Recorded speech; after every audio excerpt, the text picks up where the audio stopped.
Hai teman-teman semua, kembali lagi bersama kami di online Bible Reading. Senang sekali bisa kembali belajar bersama-sama dengan sahabat-sahabat saya. Ada Benny, ada Mas Aryo, dan juga ada Alvin.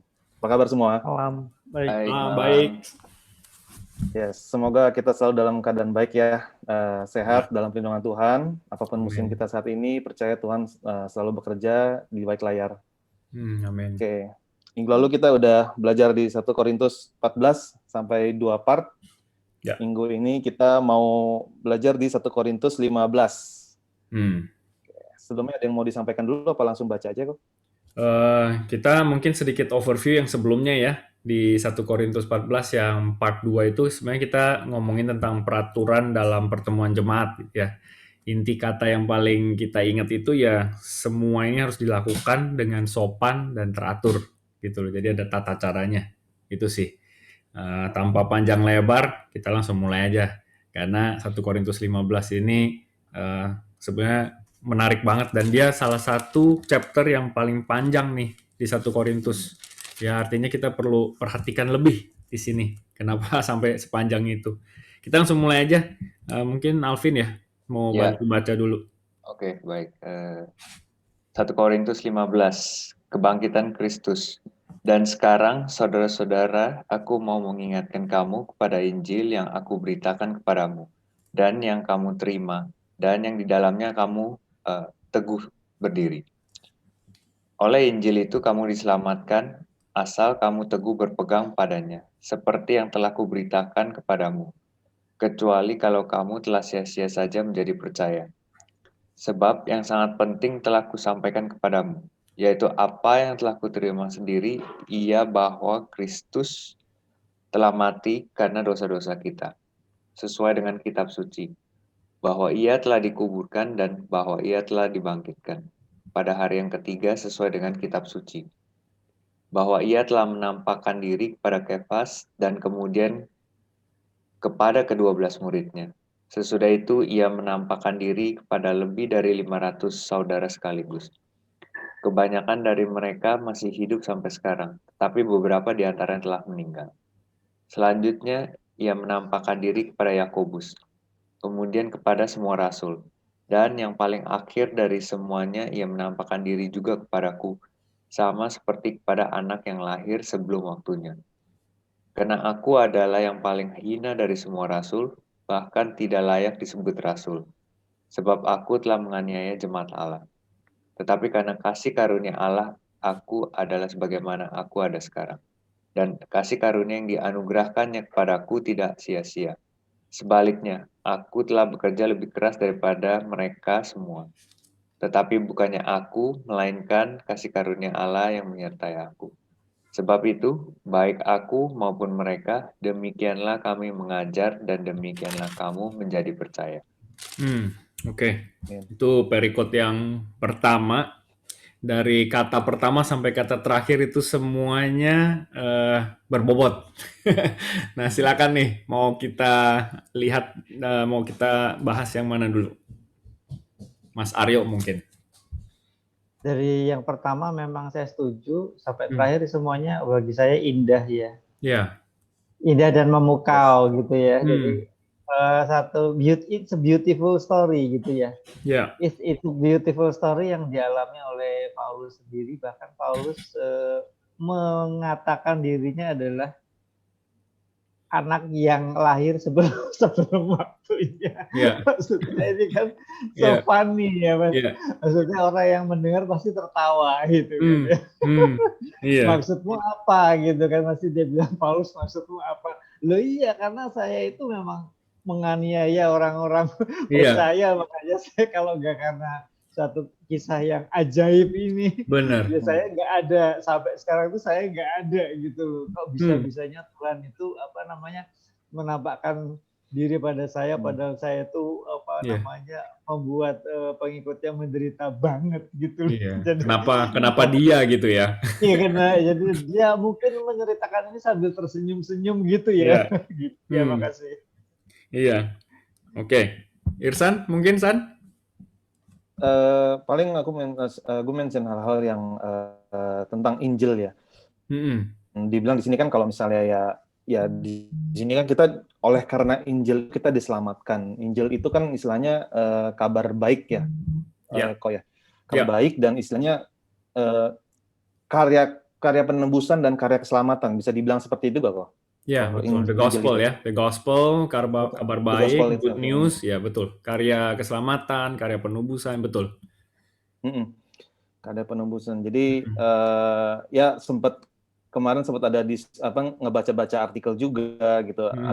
Ada perdebatan tentang karena kita selamat. Ini kan di sini kita diselamatkan oleh Injil itu sendiri kan. Tapi ada lagi bukannya kita diselamatkan oleh perbuatan kita. Bukankah kita diselamatkan karena perbuatan iman kita gitu kan. Ya. Jadi ya sempat Betul. ada apa ya perdebatan baca dan segala macam. Ya. Intinya kan juga dulu yang di rekaman lo sama Pastor Chris kan dibilang even kalau adiknya atau kakaknya dia ya bilang ya, even Hitler di nafas terakhirnya percaya Yesus, dia akan selamat gitu. Ya. Karena memang kita terima keselamatan itu karena kasih karunia Tuhan ya. Betul. Jadi ya kalau kita ngelihat yang disalib juga sama Tuhan Yesus, ya dia belum berbuat baik apa-apa, tapi karena dia simply percaya, dia selamat gitu.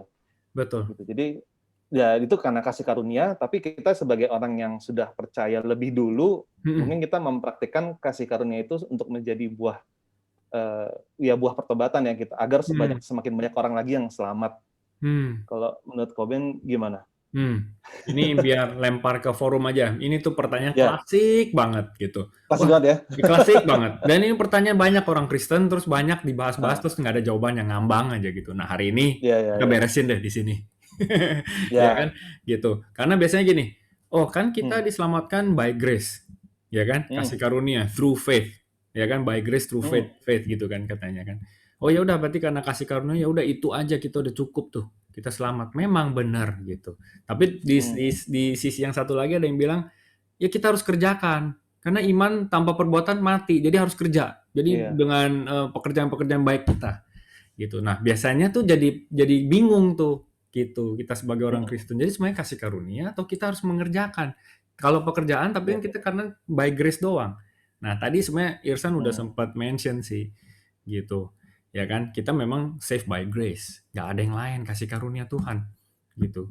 Ya, cuman karena kita sudah terima grace itu, kita mau respon kan ke Tuhan gitu. Apa yang udah Tuhan lakukan ke kita mau respon. Ya, karena yang kayak dulu kita sempat bilang, kita tuh kayak gentong udah diisi dengan love yang begitu banyak, pasti kan jadi luber keluar, mau nggak mau kita akan love yang lain gitu loh, nggak mungkin nggak gitu. Jadi bukan karena kita harus lakukan ini, lakukan pekerjaan baik A, B, C, D supaya kita nanti bisa diterima Tuhan. Ya itu bukan kayak gitu. Karena kalau udah kayak gitu jadi terbalik, bolak-balik. Nah mungkin sebelum kita bahas lebih detail lagi di situ, gue mau tanya Alvin dulu, apa yang mau di-highlight-in? Nah, highlight mungkin tadi malah sempat muncul ya yang waktu Irsan tadi sharing soal kasih karunia itu. Nah, kalau misalkan kita diselamatkan karena kasih karunia Tuhan, tadi tiba-tiba sempat kepikiran ada pertanyaan bagaimana kalau buat orang-orang yang belum percaya, apakah kasih karunia itu tetap ada? Karena kan tadi sempat di-mention bahwa ya ini bukannya harus dikerjakan gitu karena kasih karunia Tuhan. Nah, ini untuk orang yang belum percaya ini apakah menerima kasih karunia yang sama atau gimana gitu. Nah, ini mungkin teman-teman bisa kasih tanggapan gitu karena di sini agak bingung nih saya pribadi gitu. Ya, silakan. Siapa yang mau jawab dulu? Kalau kasih respon. Ada kan ayatnya kalau yang tidak percaya maka akan binasa. Jadi mungkin kalau dari gue pribadi melihatnya kalau dia nggak percaya maka dia akan binasa, upahnya maut. Jadi justru itu tanggung jawabnya kita mungkin ya bukan tanggung jawab ya, justru tugasnya kita untuk kayak memberitakan ini semua, pilihannya dia mau terima atau enggak itu udah keputusan di tangan dia kan. Tapi yang gue yakinin sih kayak kalau kita nggak terima, kita nggak percaya, kita akan binasa. Walaupun kita berbuat baik ya. Selama saya hidup. Gimana? Ada tanggapan lain mungkin? Mas Aryo? Iya, kalau saya memandangnya sudah katakan dengan jelas ya. Jadi Ya. ya, that's the only way ya. Ya. Akulah jalan dan hidup dan kebenaran. Udah clear gitu. Ya. Itu sih. Ya. Tadi pertanyaannya Alvin kan, kasih karunia itu tersedia juga nggak buat orang yang belum percaya? Ya sudah pasti, karena Tuhan Yesus itu dia nggak bilang, kita buka aja nih 1 Yohanes 2 ayat 2. Coba deh ada yang bantu bacain. 1 Yohanes 2 ayat 2.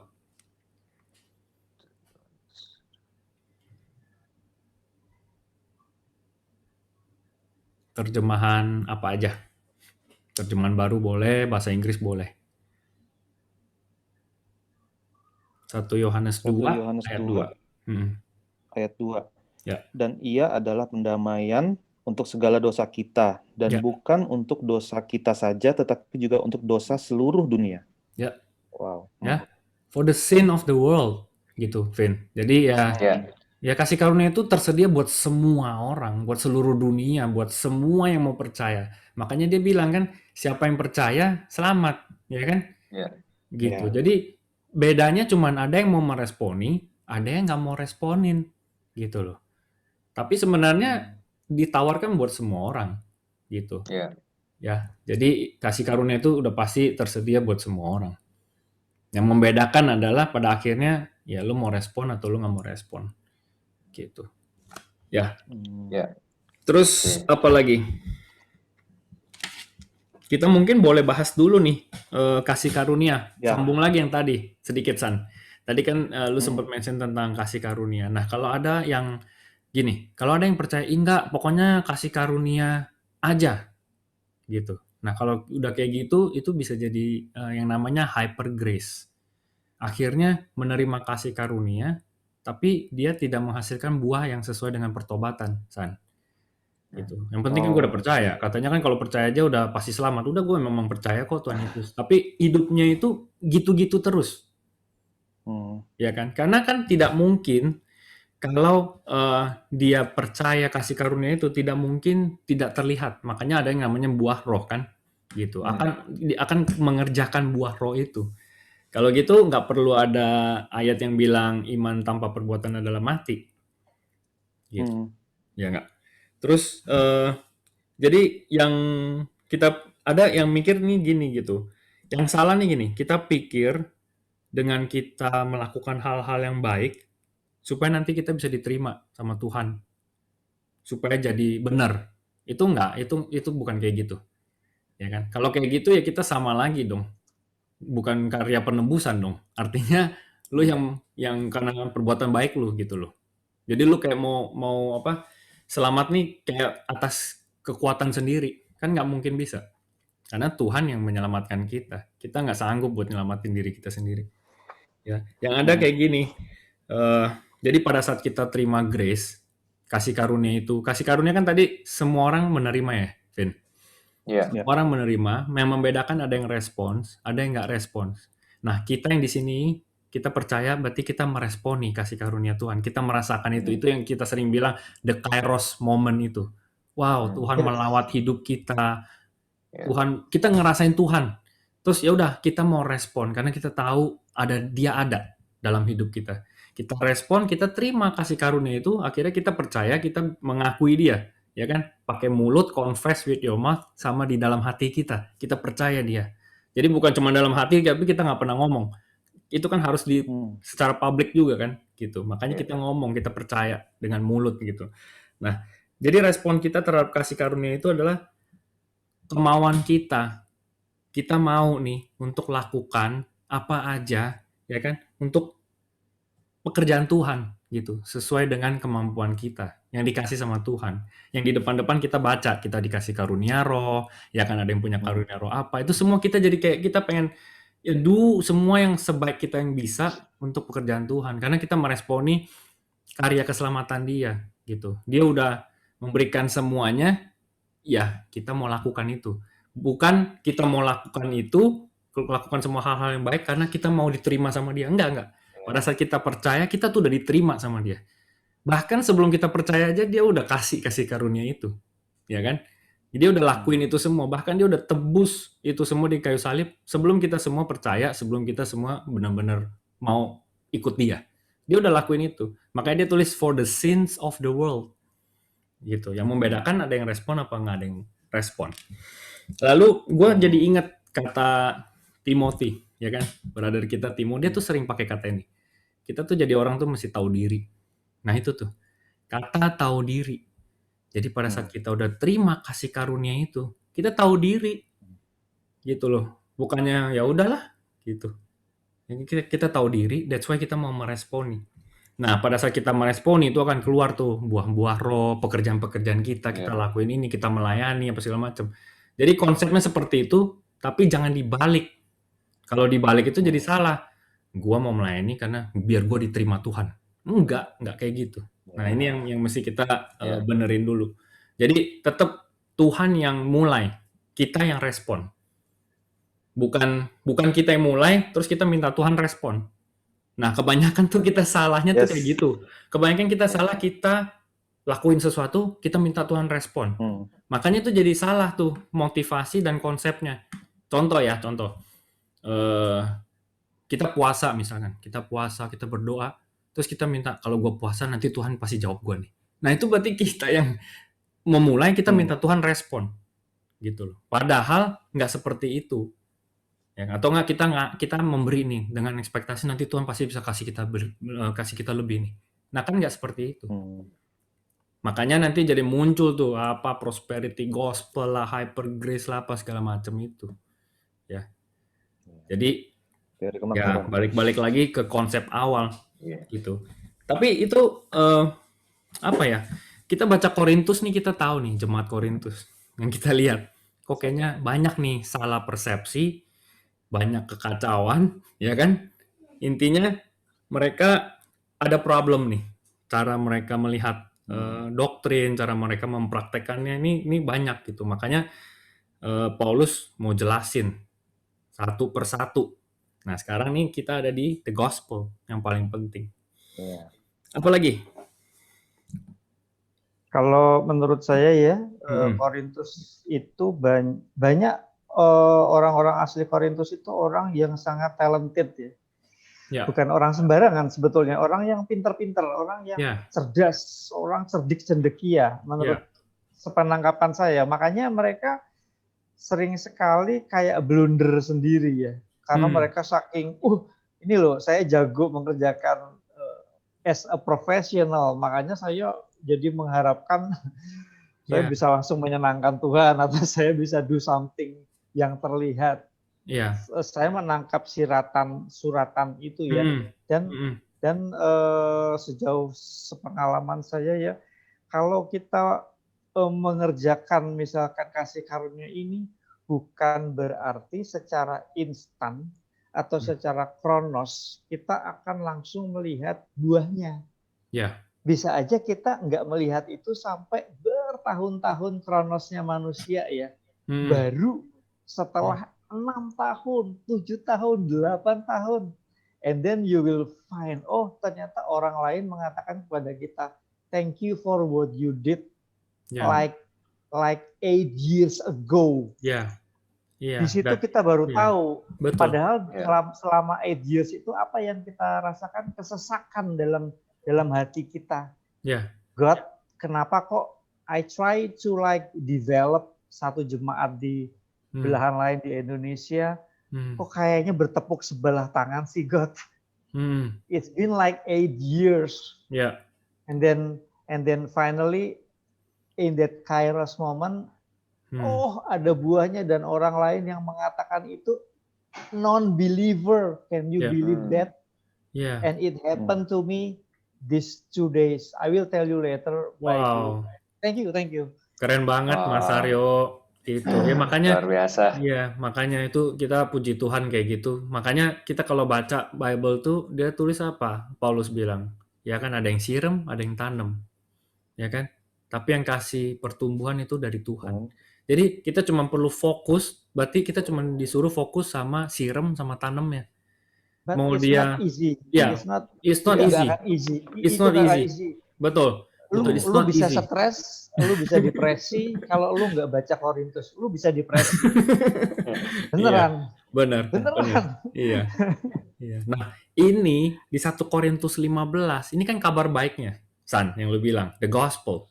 Ya kan, kabar baiknya nih. Ini kayak sangat pentingnya nih di situ. Oh ya, ini nih di ayat ketiga. Sebab yang sangat penting telah aku sampaikan kepadamu. Ya kan? Berarti ini sangat penting gitu loh. Tentang dia datang, dia mati disalibkan, dan dia bangkit. Kebangkitan itu sangat penting. Makanya judulnya kebangkitan Kristus. Karena kalau Kristus nggak bangkit, ini semua yang kita lakuin ini mau buat apa nih? Sia-sia. Benar nggak? Artinya kan itu juga cuma manusia biasa aja. Kalau dia nggak bangkit. Ya kan? Gitu. That's why this is very important. Dan kebangkitan itu artinya kita punya harapan. Kalau nggak bangkit ya nggak ada harapan. Apa yang mau diharapin? Gitu. Iya. Nanti kalau kita baca lagi bahkan Paulus tulis kalau kebangkitan ini nggak benar, maksudnya istilah tidak terjadi, kita ini orang yang paling sial di dalam dunia, di dalam sepanjang sejarah. Kita lakuin ini semua sia-sia gitu. Tapi kan tidak seperti itu.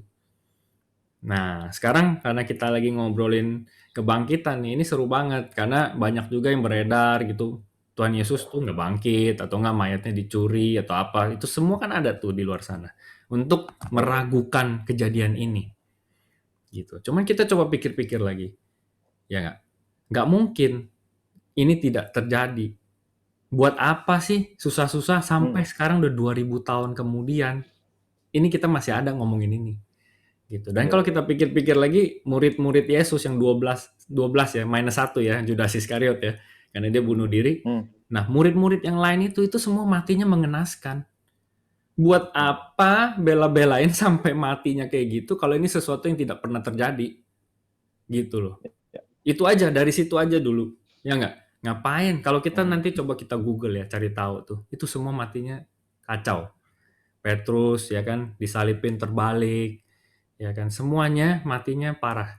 Gitu, kecuali Yohanes. Nah, Yohanes saja itu udah mau dibunuh, dimasukin ke minyak yang mendidih. Tapi ternyata dia nggak mati dia. Makanya dia dibuang ke Pulau Patmos. Di Pulau Patmos itulah dia dapat revelation itu. Makanya dia catat kitab Wahyu itu.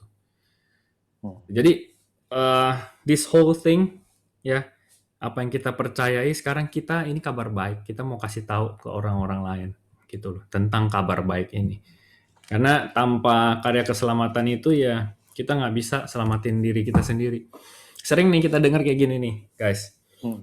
Yang penting udahlah sama aja semuanya, yang penting kita hidup baik aja. Yang penting kita berbuat baik. Itu sering banget tuh. Kayak gitu. Ya kan? Atau enggak semuanya sama aja misalkan. Ya, yang penting kita do good, ya kan? Itu. Tapi pertanyaan gua untuk yang kayak gitu adalah kadarnya tuh apa kalau do good? Yang lebih baik dari lu ada loh. Yang lebih baik dari lu juga ada.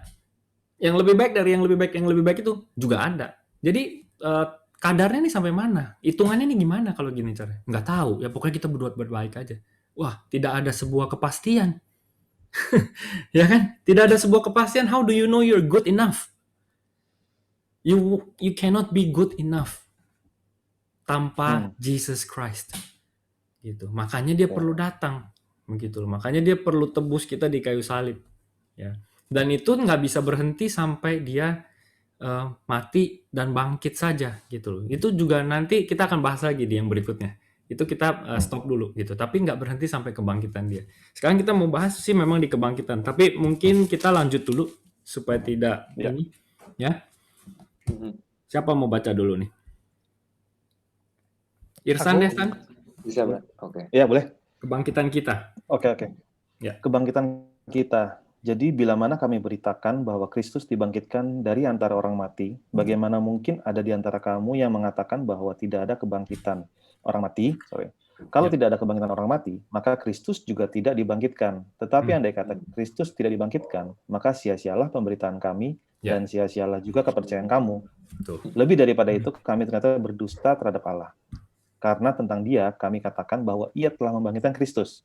Padahal ia tidak membangkitkannya kalau andai kata benar bahwa orang mati tidak dibangkitkan.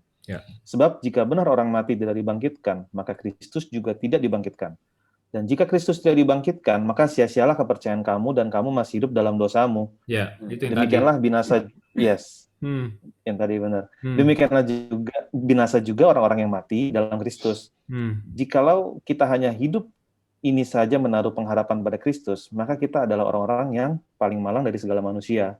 Tetapi yang benar ialah bahwa Kristus telah dibangkitkan dari antara orang mati, sebagai yang sulung dari orang-orang yang telah meninggal.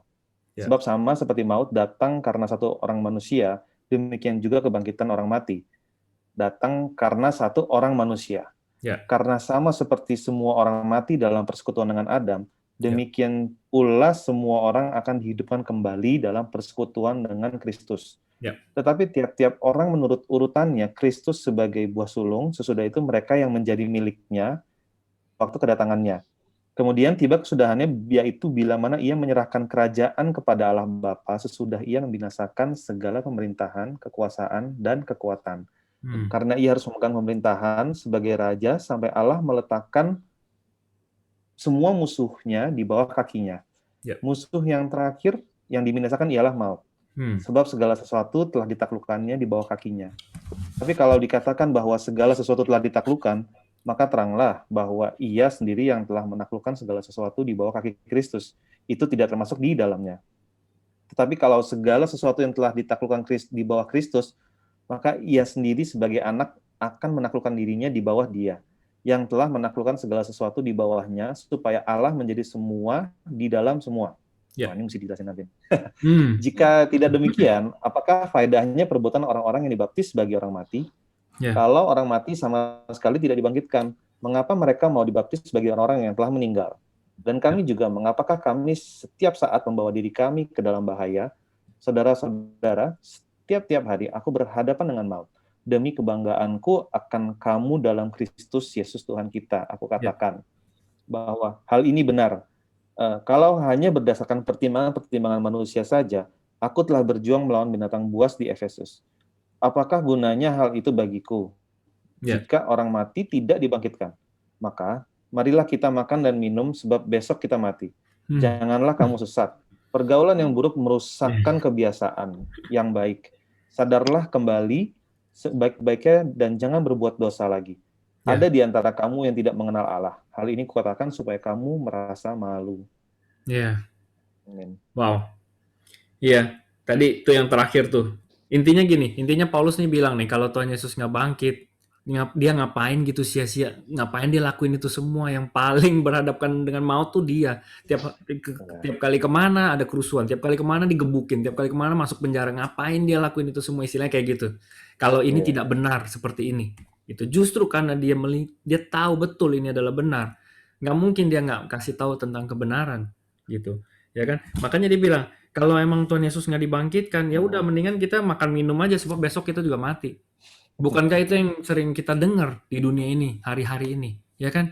YOLO, ya kan? Do whatever you want, you only live once, ya kan? Do whatever makes you happy, ya kan? Apa segala macam. Why? Karena mereka tidak percaya. Gitu. That's why jadi begitu responsnya. Nah, kalau kita responsnya kita percaya, kita nggak akan hidup seperti itu. Hidup ini kita nggak akan sia-siakan. Hidup ini kita akan lakukan, ya kan, untuk menyenangkan hati Tuhan, ya kan, melayani Dia, menjadi berkat buat orang lain, ya kan, nama Dia dipermuliakan. Itu semua kan kita lakuin karena kita percaya this happen. Bahkan kita nggak melihat itu, tapi kita percaya. Tapi Tuhan juga bilang, berbahagialah, ya kan, mereka yang percaya, gitu. Namun tidak melihat, kan gitu. Tidak melihat. Iya. Nah, kalau murid-muridnya Tuhan Yesus di saat itu, mereka lihat, mereka tahu. Makanya yang dibilang kan, abis udah dikubur, kan keluar. He is risen, dia keluar dari kuburnya. Dia bahkan spend 40 hari kan. Sebelum dia naik itu. Betul ya? Gitu. Dia spend 40 hari sebelum dia naik. Nah, 40 hari itu, dia ketemu dengan banyak murid-muridnya. Makanya di depan tadi, Paulus pun bilang, dia pun sampai ketemu ada 500 orang. Ada nggak tadi di depan? Ya kan? 500 gitu. Gitu. Jadi that's why makanya pas kita baca, kok bisa sih Kisah Para Rasul bisa ditulis sampai detail begitu? Ya karena dia spend another 40 days. Itu pasti banyak cerita, banyak ngobrol, banyak kasih tahu gimana ya rencana dia yang kita baca di sini gitu. Terus apa lagi nih? Kita waktu udah mau habis ya. Oh, kita punya 9 menit. 9 menit. Ya, ada yang mau nambahin? Gue tambahin dikit deh. Ini juga kebangkitan Kristus itu dibilang yang tadi pertama kita baca perikop yang pertama itu Paulus menekankan ya kalau kita tuh diselamatkan bukan ya karena Injil itu sendiri dan karena kasih karunia. Jadi menekankan lagi, dia selalu menekankan di awal dan di bawah dan di terakhirnya gitu. Jadi walaupun dia telah bekerja lebih keras daripada mereka semua, tapi bukan karena hebat kuatnya dia, tapi melainkan kasih karunia Allah yang menyertai dia. Jadi ini sangat penting sih, terutama buat orang-orang yang self-centered kan gitu kan, selalu karena ini karena gue bisa nih, ini karena gue hebat nih gitu, ya kan? Karena gue penting, karena gue apa gitu. Jadi sangat ya dari dulu dan dari sekarang itu pun juga terjadi terus ternyata ya. Betul. Nah kita selalu kalau baca kita lihat bahasanya Paulus. Dia udah bahas panjang lebar apa segala macam, ujung-ujungnya dia balikin lagi the glory itu Tuhan. Karena ini bukan gua nih sebenarnya, ini gua nggak sehebat itu, tapi gua bisa lakukan ini semua karena ada penyertaan Tuhan, karena kasih karunia Tuhan. Jadi selalu yang kita selalu menggaungkan itu ya akhir-akhir ini ya kan, give the glory back to God gitu. Kita dapat joy-nya aja gitu. Nah pada saat kita selalu ingat itu, kita nggak akan terjebak jadi kayak gitu nanti. Enggak, ini gara-gara gua nih, ini karena gua penting. Ini kalau nggak ada gua mana bisa kayak gini. Nah itu tuh jangan terjebak sampai jadi kayak gitu. Dan kalau kita baca Korintus tuh jemaat tuh banyak yang self-centered, makanya mereka semua kayak rebutan panggung, ya kan? Mulai dari yang berbahasa roh apa sih, ini kayak semuanya mau nih lu lihat gua nih lu lihat gua nih, gitu loh. Jadi itu juga yang Paulus mau kasih tahu. Nah, gua tambahin sedikit lagi di ayat 10. Habis itu mungkin minta Mas Aryo rangkum sedikit ya. Di ayat 10 balik lagi ke depan tadi, Paulus tulis gini, tetapi karena kasih karunia Allah, aku adalah sebagaimana aku ada sekarang. Ya, I am what I am because of the grace of God. Tanpa kasih karunia Tuhan, kita nggak ada di tempat ini hari ini. Kita udah nggak tahu lagi ngapain mungkin, nggak jelas, ya nggak? Terus dia tulis lagi apa? Dan kasih karunia yang dianugerahkannya kepadaku tidak sia-sia. Artinya kan dia respon kasih karunia itu dengan dia lakukan something. Makanya dia tulis tidak sia-sia nih. Gitu loh. Ya kan? Jadi yang tadi balik awal tadi, jangan sampai kita punya pemikiran kita lakukan sesuatu supaya kita diterima Tuhan. Gitu, bukan. Ya, tapi karena kita sudah terima itu semua dari Tuhan, kita mau respon. Ya kan? Kasihnya, kita mau appreciate kembali, kita mau love kembali dengan ya kita kerjakan hal-hal yang memuliakan nama Dia. Itu sih. Mas Aryo mungkin bisa ngerangkum sedikit atau mau tambahin juga it's okay. Masih ada 6 menit Mas Aryo. Iya, saya coba sedikit rangkum ya. Jadi Paulus memulainya dengan satu emphasize ya.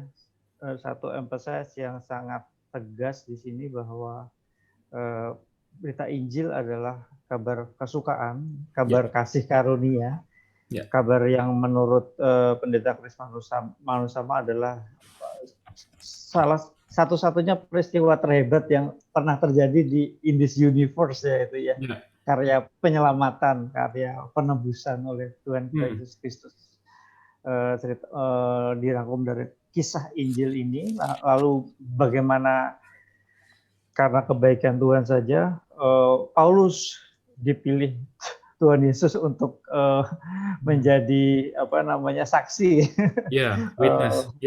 witness ya, untuk witness berita yang indah ini ya. Lalu juga gimana kemudian peristiwa kebangkitan Tuhan Yesus itu juga menjadikan arti bahwa kita pun nanti akan seperti itu, kita pun nanti akan dibangkitkan dari kematian ya, karena Tuhan Yesus itu adalah buah sulung ya, dia yang kayak pelopornya ya, dia yang memulai. Betul. Makanya kita mendapatkan kasih karunia ini, dan karya Tuhan Yesus tersebut mengalahkan maut gitu ya.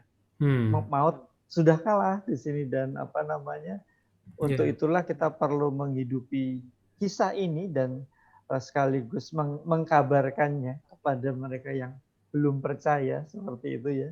Sekaligus kita pun diharapkan menjadi tetap waspada dan berjaga-jaga ya untuk untuk mengguard karya ini ya. At least kita punya diri itu jangan lantas menjadi sama lagi dengan sebelumnya.